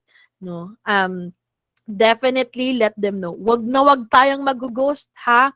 If nag-change ang mind natin before the interview, please let your hiring manager know. Ito pa isang tip na sasabihin ko sa inyo. Yung mga HR sa US, usually in LinkedIn, meron silang mga groups. So, for example, naging bastos ka, nag-ghost ka, malaki yung possibility na mapag-usapan ka nila, 'di ba? And then instead of, keeping your relationships good, especially sa hiring managers, parang nasira mo na yung reputation mo, hindi ka pa nila na-meet kasi nang-ghost ka. So, do whatever it is na kailangan mong gawin just to make sure that one, you are on time sa interview mo, nandun ka, or if you cannot, please make a way to contact them. Ang sama kaya ng mag-ghost, di ba? So, the next preparation that you guys need is your background. Ayan, pag-usapan natin to. Background, gadgets, and self. Question, do you think na pag mag-i-interview tayo, kailangan ba naka-black tie? Ay, naka-suit and tie? No, hindi. Although, A for effort, kung naka-tie ka, naka-suit and tie ka, it doesn't necessarily, you don't need to wear a suit and tie when you are interviewing. You just need something that is decent. Huwag naman kayo magpajama, utang na loob. Huwag na rin kayong mag-t-shirt na may butas-butas, ha? Alam ko meron, yung Gucci ngayon, merong binibentang ganong t-shirt na mahal. Pero wag naman yon. Utang na loob lang. Kahit may collar lang, that's good. Black plain t-shirt, okay lang. Hindi nyo kailangan magpabongga. Basta presentable lang kayo. Now, ladies, makeup, hairdo, ganon, okay yon. Pag okay lang. Basta maganda ang tignan, okay lang yon. Now, yung background. This is something that most interviewees forget. Meron tayong mga filter sa Google Meet, sa Zoom, ganon. Pwede niyong gamitin yon. Si Coach Ryan, gumagamit ngayon. O, di ba? Okay yan. Pero, wag naman kayong gumamit ng background na yung cabinet nyo naka-open, nakikita ko yung yung dress mo na nandirito, yung yung mga pusa mo, ganon. Mahirap yon when it comes to the interview na ganun yung background mo. As much as possible, your background should be plain or use your filters. No? It's available, so use it. Bakit? Kasi the more na magulo yung background mo, the more na distracted yung interviewer mo. And this is a hack na tinuro ng isang career coach that I'm following. He said na kapag yung background mo, the more noisy yung background mo, the more kalat na nasa background mo, subconsciously, yung interviewer mo is getting the impression that you don't have your life together. And that's not a good thing when it comes to interview. Now, next question, paano yung camera? Paano yung headset? Kailangan ko ba ng mahal na headset para, hindi mo naman kailangan ng mahal na gadgets, hindi mo kailangan ng mahal na camera. For as long as nakikita ka ng clear, okay yon. For as long as naririnig kita clearly, okay yon. And there are programs in the internet or for laptops and phones that you can use para mas maganda yung audio mo. So if nag-invest ka, gusto mo mag-invest, go ahead. But please make sure na okay naman yung yung dating mo. Hindi naman yung parang ang hirap tignan ng mukha mo kasi hindi clear ang camera mo. Or naririnig na yung ears nung interviewer mo kasi robotic or static or kung ano naman yung iyong headset. So that's one more thing, no? Prepare. So kailangan test mo na before kayo meet. And last but not the least, kasi lahat kayo dito aspiring virtual assistant or nagtatrabaho na kayo online. Ito, yung pinakamalaki at pinaka-importanting meron kayo, your backup internet connection. For example, nawala yung PLDT namin ngayon, anong gagawin ko? So, do I say, i-reschedule na natin? Pwede rin. Kaya lang, kung meron naman akong mobile data at kaya naman ng mobile data yung call, most likely kaya yun ng mobile data. Kung kaya niya, edi a-attend ako ng interview ko. Pero pag hindi talaga kaya, edi sige, reschedule natin. However, you have to have talagang backup internet. Kasi it tells your employer na ready ka na for the work, no? Pag na-hire ka, you have your backup data, kahit anong mangyari, meron kang data to communicate, at least communicate with them na, hey, I don't have power, I don't have internet connection, can I work on this later on? So, ayun. Importante yung communication, ha? So, isa na yun sa preparation. So, yun lang. Sa pre-interview, yun yung mga bagay na kailangan natin tandaan. Meron tayong questions dito. Kung wala kayong question, What's a good time daw for you to conduct the interview? Pag tinanong ng interviewer to, ano yung isasagot nila? Usually, sa time nila. So, for example, ayun lang, kasi nga tayo nag-a-apply, tayo yung mag-a-adjust. So, for example, Eastern Standard Time, ganon. So, EST ba? So, sa EST, pag ganon, usually mga 11 a.m., 11 to 3 p.m. na Eastern Standard Time, okay yon. Either 9 to 3 or 10 to 3, basta wag mong isi-schedule sa time na nag-uumpisa sila mag-work. Kasi kailangan mong bigyan ng time yung interviewer to catch up with the task that they have and review your resume. So, the more ready sila, the more easier for you to have a conversation na pleasant during the interview. Okay. Meron ba bang ibang question regarding that? Kung wala na, proceed tayo sa during the interview na. Ito, madali lang to. Now, wait lang. Ay, sorry. Nakikita niyo ba to? Yes po. Ay, okay. Sige, during the interview, napaka-common sense nito.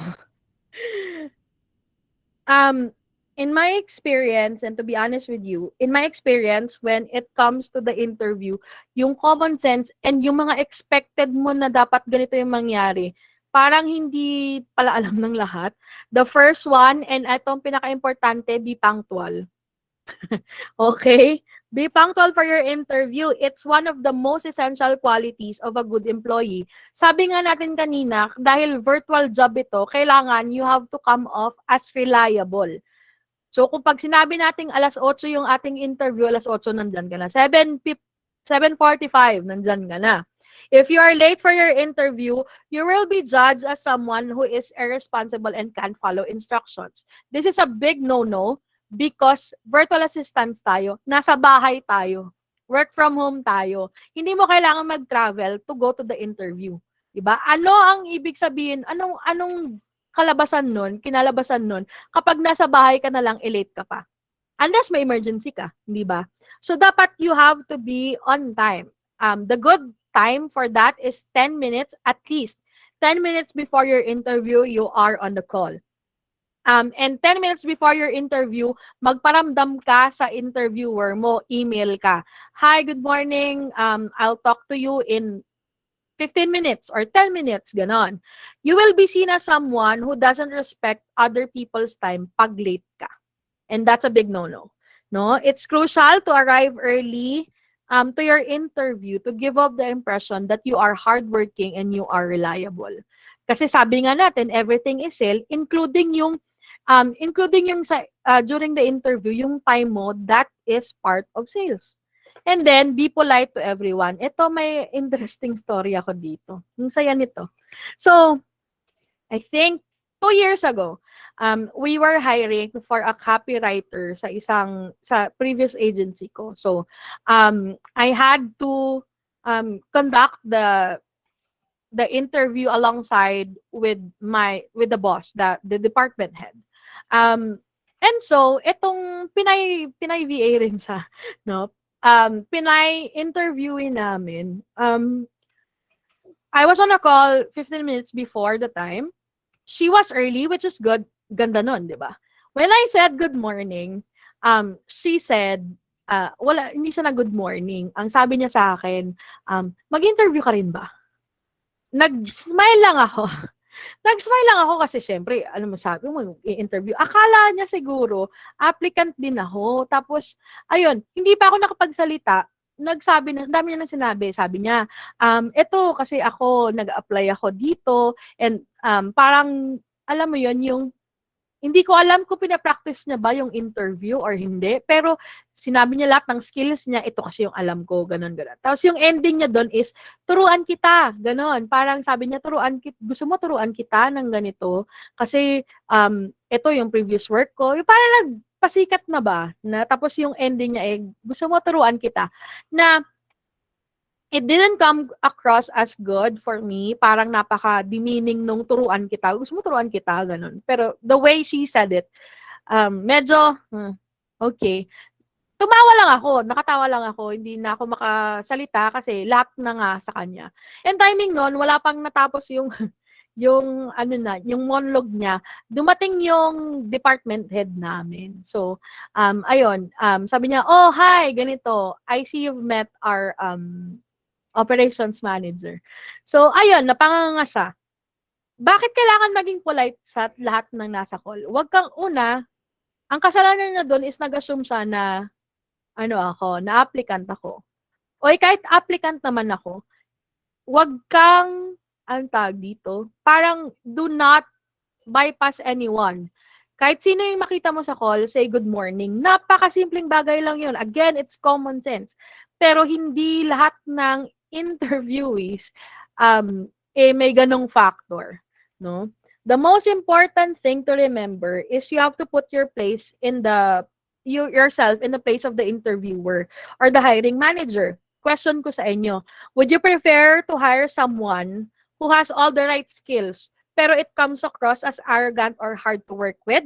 Or would you want a person who you resonate with and visualize having a great relationship, although kailangan nila ng some training and upskilling?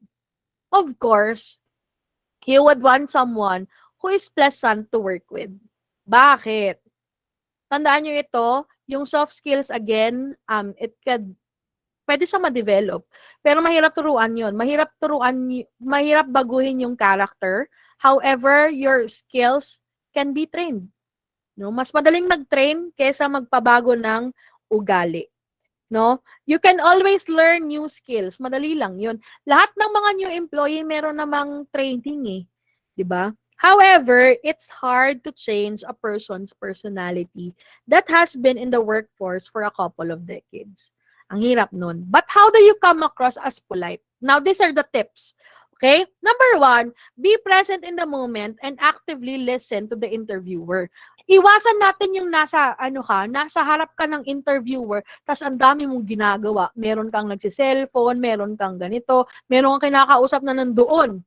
Di ba? Masamang tingnan yon. Para sa akin, kung ako yung interviewer mo at distracted ka, gawin mo muna yon, mamaya na tayo mag-interview. Hindi ba? Be present. Okay? Mahalaga yung eye-to-eye contact. Sandali lang. Paano tayo mag-eye-to-eye contact? Nasa call tayo.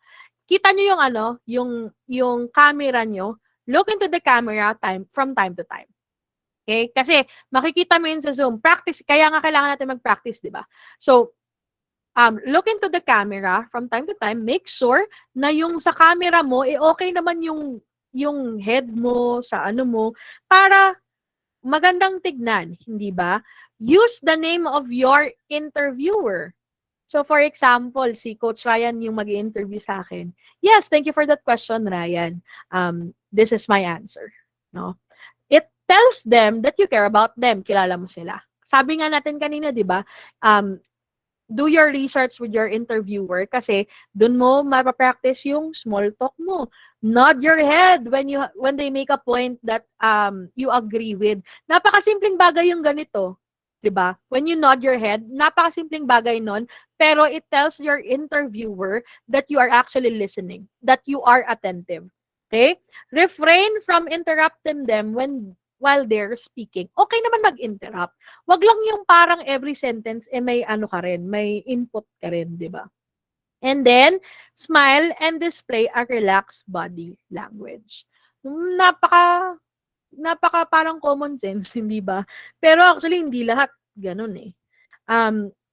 whenever meron siyang statement or question at gusto mo ng time to relax, you have to reframe their statement. Now, it's a simple thing pero it can go a long way. Now, napunta tayo dito. Negotiating compensation, ito yung pinaka-importante sa lahat. Pag tinanong ka, how much are you looking for sa interview? Don't say the number that you want. Never say the number that you want. So for example, ang gusto ko is 50,000 a month. Okay? When they ask me, ano bang gusto mong ano? Ask how much is the current salary for this position. Kung ang position na na-applyan mo, meron ng mga taong nagtrabaho dyan before, or you will replace someone, ask how much they're earning. Most of the time, the HR will lowball you. So for example, kung 40,000 yung kanilang compensation or salary for the current position, minsan sasabihin sa iyo 30,000 lang. So that's why you have to do your research sa industry. Ano ba ang common na hourly rate or monthly rate ng ganitong position? So if they lowball you, alam mo na ganito yung range. Pwede mong i-explain na in my research, I know that this specific position with this for my skill and my experience, ito yung ano. Syempre politely pa rin ha, hindi yung arrogant tayo. No, you can explain to them that this is the common range and my range would be this one. If the pay seems too low, give a number you're comfortable with. Thank you for sharing that salary range. However, sabi ko nga, based on the research and, this is the salary range that I want to. Okay? So that's how you negotiate your compensation. Asking questions. Yung interview, hindi lang siya one-way street. Hindi lang ako lagi, ang interviewer lagi, or yung hiring manager ang magtatanong sa'yo. Make sure you are prepared with the questions that you have for your hiring manager. Tanungin mo rin, di ba? Para it's a tie.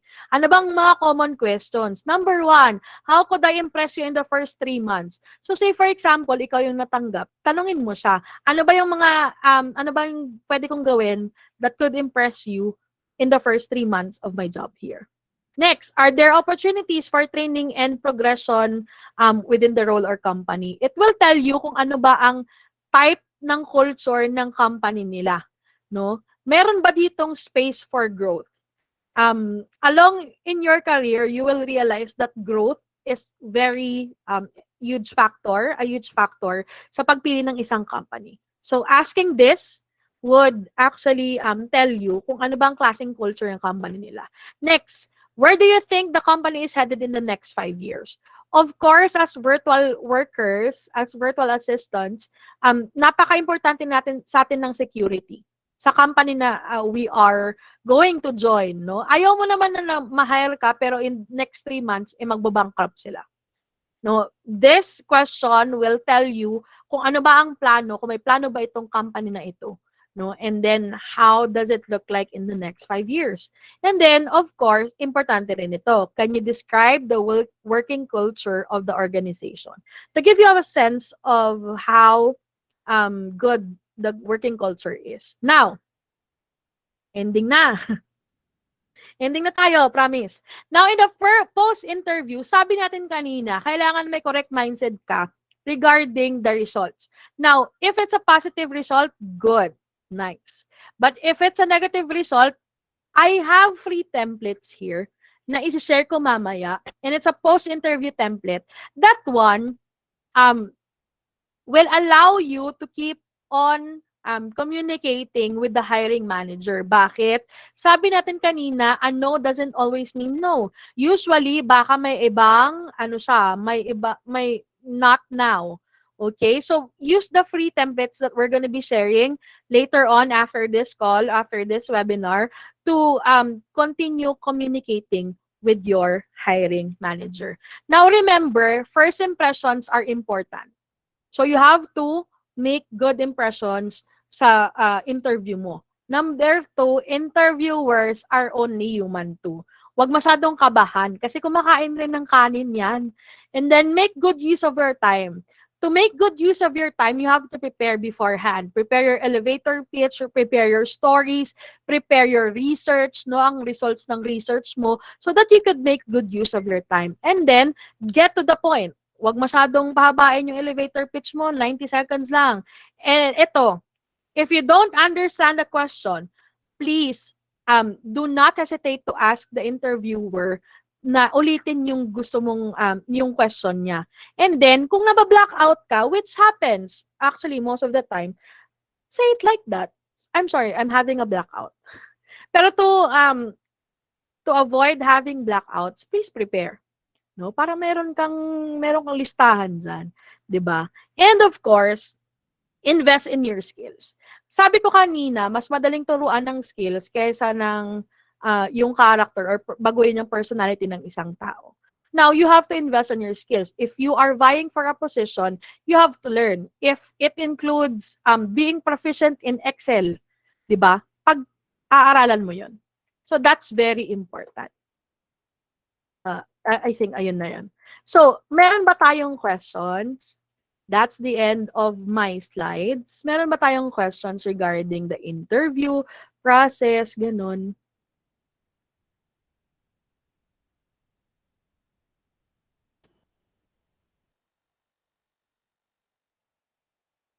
Hello? Sige, Melissa. Yes, question lang. If the interviewer asks you Hello? to give... Hello, can you hear me? Cha. Hello, can you hear me? Nawala si coach. Ano yung question niyo po?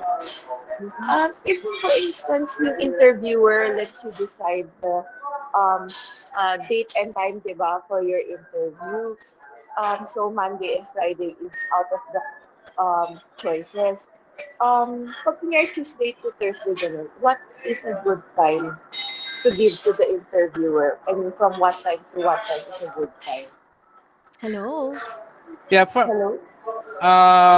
let me answer this. Cha, can you hear Melissa? Apa. Okay, so sige, answer na lang. Ay, sige. Dun po sa most likely, siyempre, oras nila po ha. For example, Eastern Standard Time. So, office hours. Kung nagsa-start sila ng 9, wag mong bibigay yung time na 9 a.m.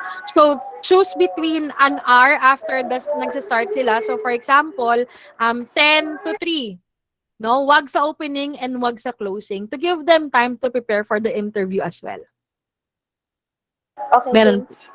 Okay. Kahit nga yung Monday, actually, kahit yung Monday, pero afternoon na, okay lang naman. Wag lang yung sa starting. Ayun. I thank you for that wonderful question, Melissa. Sige, meron pa tayong questions. Si Sir Ryan, ano na resume? Ano, Cha? Meron pa tayong question, Coach Ryan, dun sa I think mag-share ka rin regarding sa resumes, Ito meron question pala. What if yung interviewer ang super late sa interview without notice? I think wala it po tayo happens. It happens a lot. it happens. Wala tayong magagawa. How long should you stay on a call? 10 minutes. 10 to 15 minutes. Yeah, that's right. So, ito yung tips natin dun ha. When the interviewer is late, please, in the first 5 minutes, so for example, 9 a.m., 9:05, send your first email. Hey, I'm here. I'm just checking. Do you have, kasi baka may emergency lang or baka may ibang ini-interview. When yung 10-minute mark happens, you have to send a follow-up email. Hey, ganito, nandito ako sa call. Will you let me know if we need to reschedule this or if something came up? After 15 minutes, pag wala pa rin siya, drop off the call, email them, and give them the time to reschedule the call. Dapat may reschedule ha. When you land an interview, you have to make sure na kahit ano pang mangyari, no, you have to reschedule it on some other day so that mag-proceed ka sa hiring process. Yun lang po. Maraming salamat. All right. So, any more questions? Wala na po ba? Sana po kasama ito sa Wave freebies. Freebies for all right, yeah, I'll include the recording ng webinar na to sa lahat na mag-e-enroll. So that yeah, it will be very helpful. Yeah, good suggestion. Right, so one sec.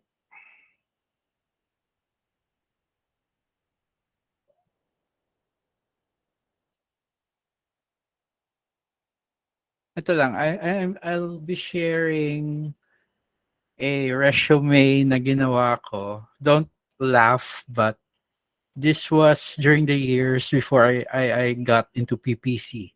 And this format has served me well because although the general resume tips na kailangan present is, of course, you have to include your name, phone number, and email address. Give something uh, where the client can reach out to you. So it's common sense, but again, it happens a lot. Merong resumes tayo na nakukuha which do not include any contact information. So mahirap pag ganon. So that's very important. Again, number 2, list a professional sounding email address. Wag yung mga Krusty Krab at Gmail. Wag ganon. Right? Make a professional sounding email. Use your name. Much better if ganon. Or yeah, again, something like this will not be very helpful sa chances nyo to be noticed by a hiring manager. All right, number 3, dati it wasn't that uh that common, but now it should be in your resume, your LinkedIn profile. So make a LinkedIn account, optimize nyo yung account nyo to look professional and include that link sa resumes nyo. Next, set the tone. All right. So, ano ba? Ano ba yung role mo? So, start with creating your pitch. So, start ka. I'm a PPC manager with this accomplishments, something like that. So, start selling yourself, not pitch, but yeah, start selling yourself. Ganun din sa interview, di ba? You're selling yourself. Dito, before you get to the interview, we need to what? Get ourselves noticed first. So, in order for us to be noticed, kailangan yung resume natin nakaangat compared to the others. So, next would be ditch your references. Ito is a common practice ng Filipino, kahit sinong Filipino, we always include references. But it's already assumed na you have references. So there's no need to what? There's no need to tell or include that in your resume. Save the space for what? Other accomplishments, your skills, whatever things na kailangan nyo ilagay, which will aid your chances in what? Getting noticed. Know where your education section goes. So, minsan pag fresh grad tayo, of course, it's on top of our resumes. Yun lang yung credentials na maipagpakita natin to the hiring manager. So, mauna yung education. But if you have like apprenticeships, you have experience now with clients, put the most recent ones on top. Then chrono ano ba yan? Chronological. Chronologically, put your other experiences. And also, one tip, if you're applying for, let's say, Amazon niche na role, put only those experiences which are helpful sa application nyo. Not those experiences na di na siya related. So, I always see that when I get applications. So, keep it relevant. Mayroon kaming kasabihan sa PPC, when we put keywords or when we run campaigns, the keywords that we put sa campaigns are always relevant. So, kung ano yung topic, stick to that. All right? This one, mix and match resume sections to highlight your best experience. Kung saan yung strengths mo. Of course, it's always great na, let's say, you're good at, meron kang skills na helpful sa role. Then, put it first. Make it your, put it on top na makikita agad ng hiring manager. These ones are not that important, but yeah, I'll be sharing this document sa inyo so that you have access, meron kayong reference. And eto na yung resume ko, which served me for quite some time and got me a lot of clients. So again, nakalagay my name, what role I'm after or what role I'm applying for, and then my contact details. And then here's something that I did na you don't usually see sa resumes. I added these headers. Who am I? This is what I am today. Where I have been.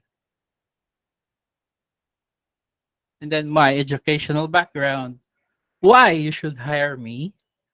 And then my my pitch, or I mean my call to action, or CTA.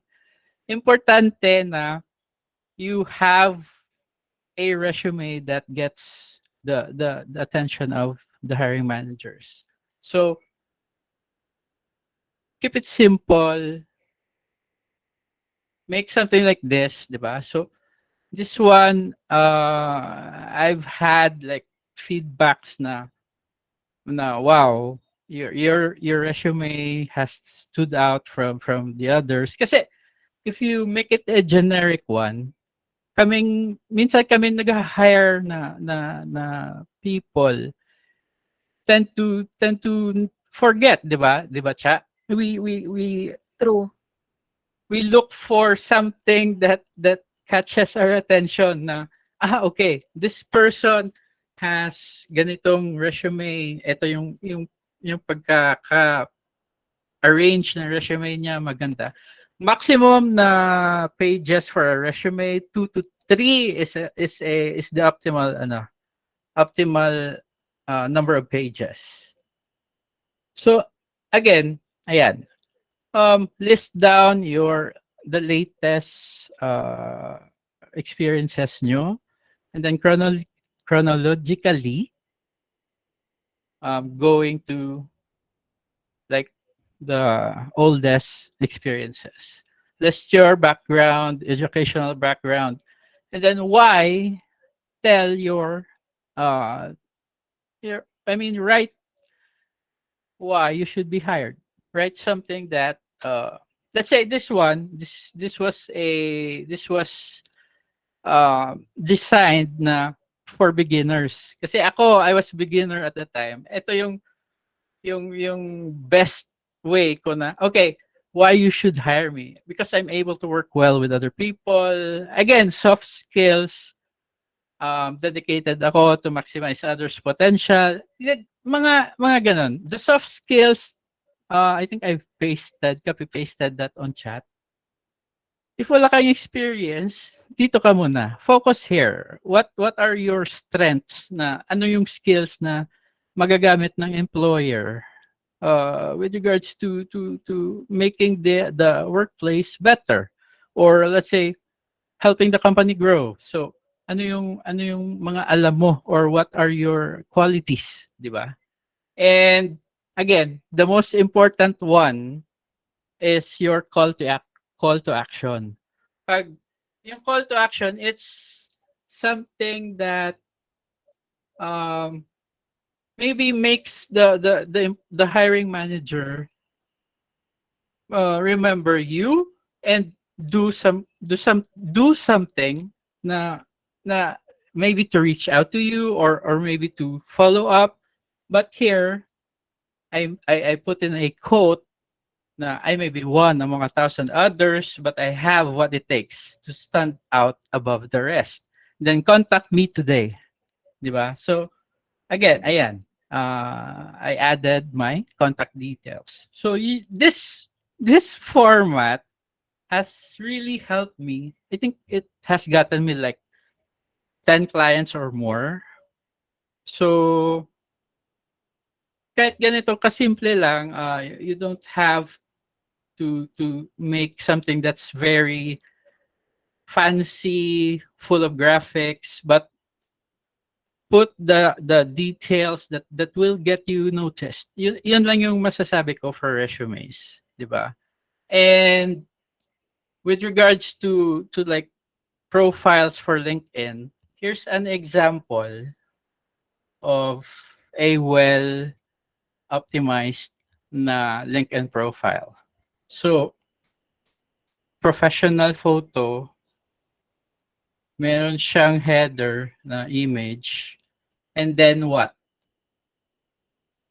Nilagay yung kanyang expertise. Ayan.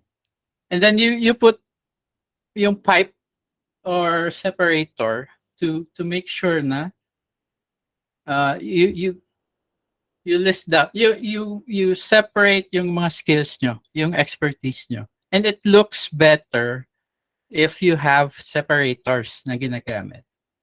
So ayan. And then one tip na gusto ko ipaano sa inyo for LinkedIn profiles, you should not sound too salesy. Yung parang sobrang, parang, di ba, if you come out as sobrang salesy, you imagine yourself being bombarded by someone who sells something to you, di ba? It annoys you. So just list down your expertise. And then ayan, I help Amazon FBM sellers what? That's it. Nothing too fanciful, professionally done, professionally written. That's fine. And eto, think of your USP or unique selling proposition. Ano ba yung meron sa'yo na wala sa iba? Ano yung ma-offer mo? Then write it down. Put it in your profile. Then do a search. Ano yung makikita mo if you search your name? If you see something that's not, you don't want others to see, then take that down. Because ngayon, hiring managers, they check social media profiles. So it's very Yes. important na you clean up your online footprint or fingerprint or yung ano nyo, yung whatever may lead to lessening your chances of getting hired, take those down. Like drunk posts or text, kunin nyo yun or delete nyo yun because that will affect your chances of getting hired. Follow others in your industry. It's always very important to be updated. It shows that you're passionate about your industry, di ba? So always try to follow those people na yung mga bigatin sa industry nyo. When making a brand, then always use a sensible or professional handle. Write your name and then your expertise. That's it. Keep it simple, keep it clean. That's your brand. You're branding yourself, right? So, yan yung mga key tips ko for making a LinkedIn profile. The others, they're something na you could follow and will help you make a great brand or online presence. So I'll be sending the links to this document sa inyo guys. So mayroon ka may dagdag chat? Dun lang sa online profile talagang yung ano nyo, yung on digital footprints nyo had to be clear. Pag na-hire kayo, pwede na balik nyo na. Joke lang. Pero, totoo ito, when you are applying for a virtual position, most of the time, your employers or hiring managers would check your virtual presence. So, please make sure na okay naman yung virtual presence nyo, no? Clean up your profile, social media profiles, and ito talagang ano to, in LinkedIn, those yung mga employers, they're actually checking your LinkedIn profile, especially you are attaching it in your resumes. So please optimize your LinkedIn profile so that your chances of hiring could be increased. Yun lang. Yeah, I think that's right. So I'll be giving you guys templates na gagamitin. I'll attach it to this page and send the link to you. If meron kayong mga tanong, then just ask sa GC. We're always happy to answer your questions, and we have questions. Can we not include educational background po as an Amazon VA? You may you may not include. Okay lang. Minsan if you need the space, then do it. As long as yung mga necessary infos nyo will be present sa inyong resume. Even the experiences not include. Again, if it's not relevant to the role that you're applying, then you don't need to include that sa resumes nyo. And for cover letters, make sure na when you're applying for a open position, do not use something generic na kinapi-paste nyo lang. So, what I mean is, always do the research and then say, like, acknowledge kung sino man yung hiring manager, if it's available yung name nila. Hi, Cha, I'm writing to you about the open position, diba? So make sure na it's tailored or you make it na custom made sa position na yan or role na yan. And then if there's another position that you're going to be applying, iba na naman yung cover letter. Don't be tamad. Make sure that you custom fit the cover letter sa role na ina-applyan nyo or to the company that you're applying to. So, do we have any questions? Sige, Miss Melissa. Yeah. What's the best file format? File format for resumes, standard now is PDF. Okay. Merong, to be honest merong mga hiring managers na kapag nasa Word doc pa yung ano nyo, format nyo, they're not checking it out. So, as much as possible, please use your PDF format. More questions? We have 5 minutes more for questions.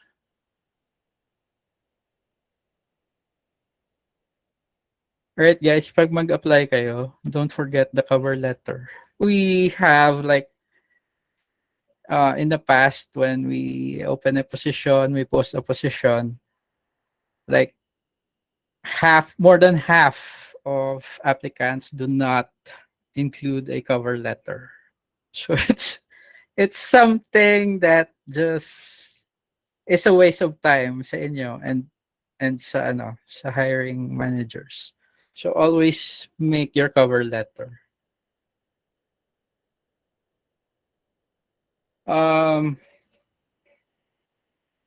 What else? Do you guys have any other questions? For cover letters pala, I start with introducing myself.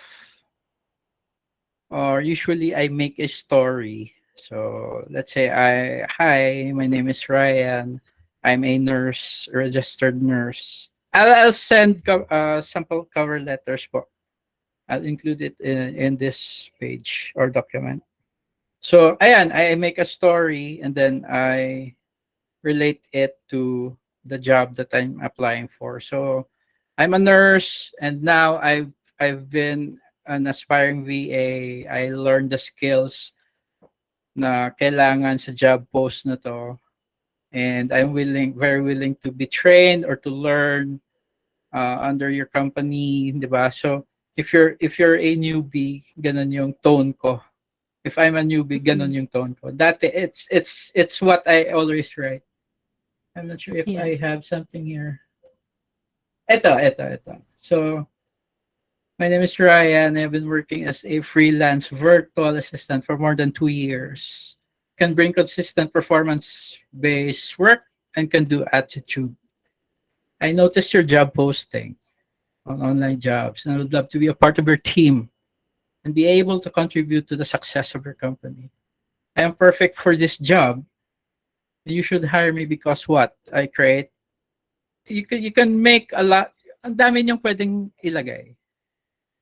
Something as simple as this has gotten the attention of a lot of clients. And I've been in hundreds of interviews dahil meron akong cover letter. If I did not do something like this, I just take the time to do something like this because it will really push you above like the average applicant na you take the time, the effort to customize your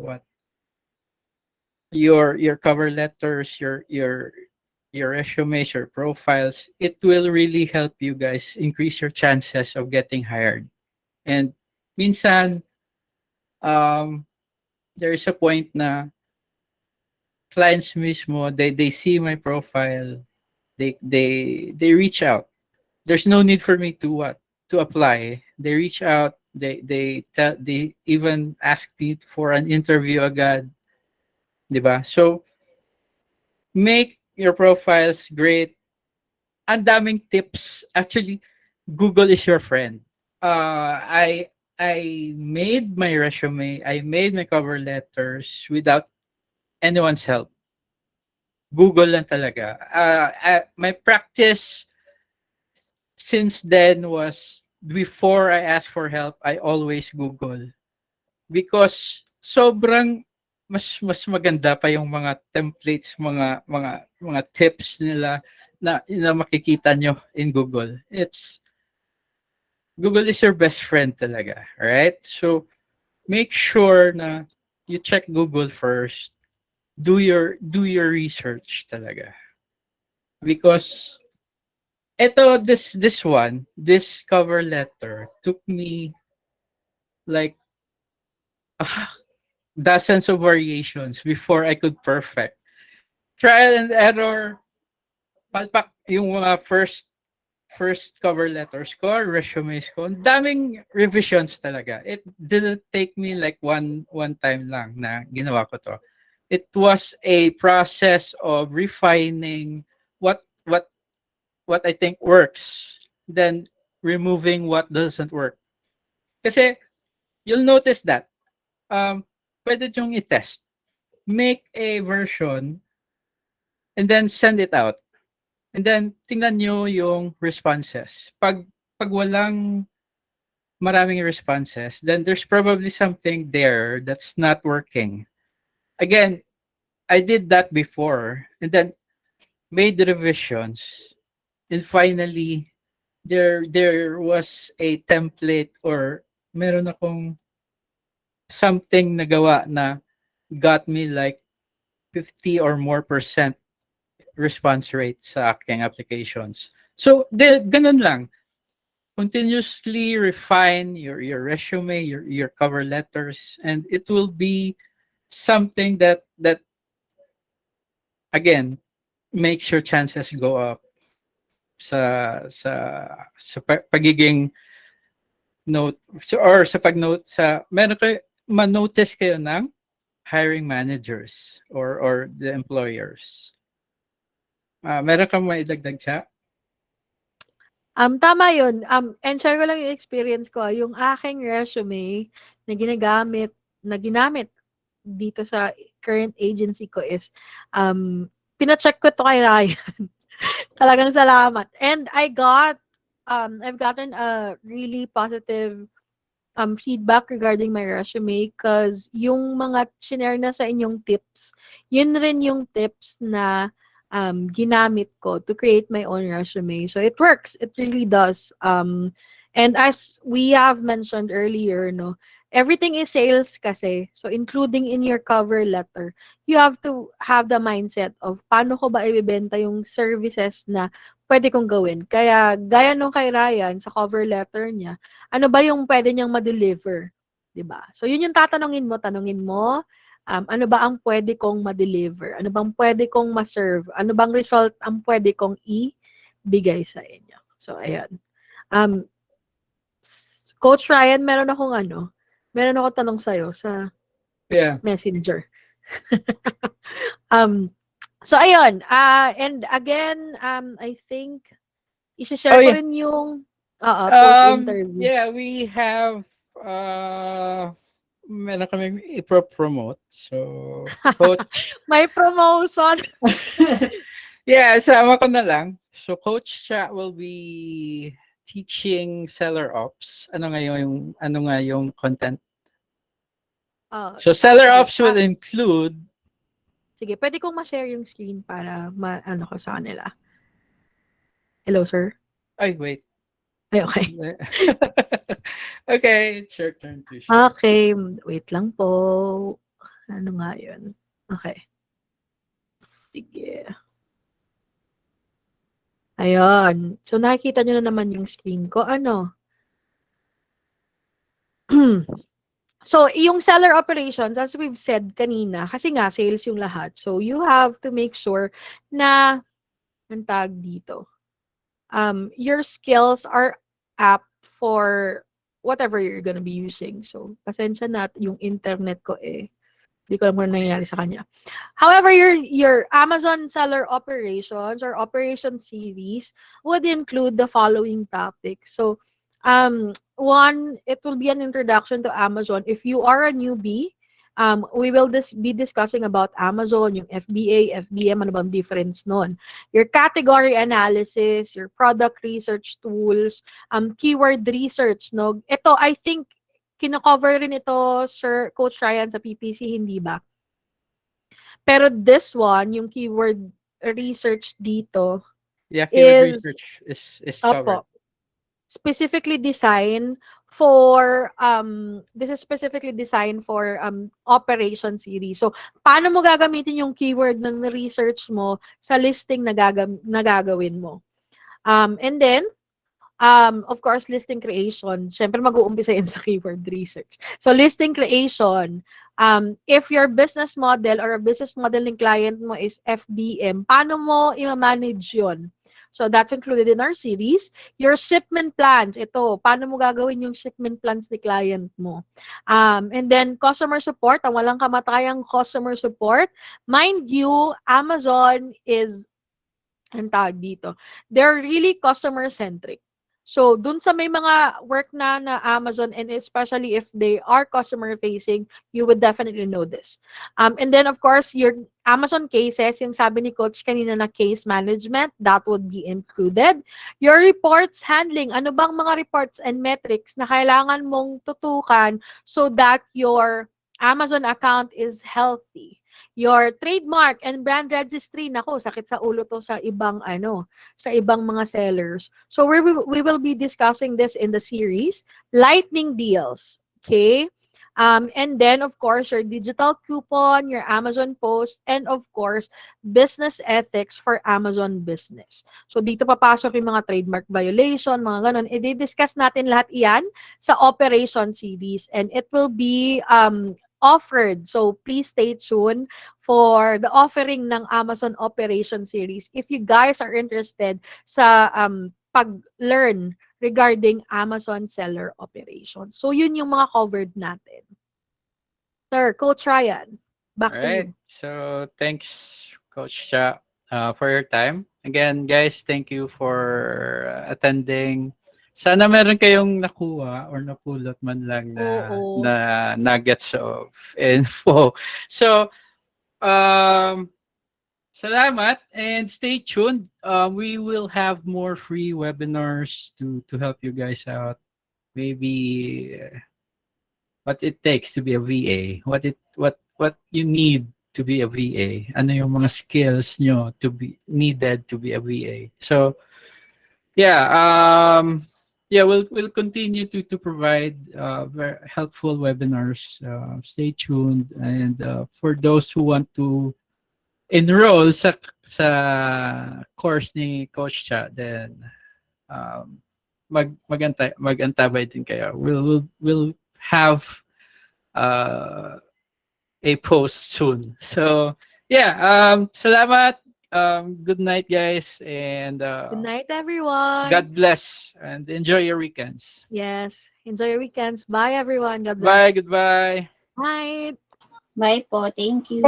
Thank you, Coach Ryan. Thank you, Coach Cha. Thank you. Thank you. Thank you po. Bye po.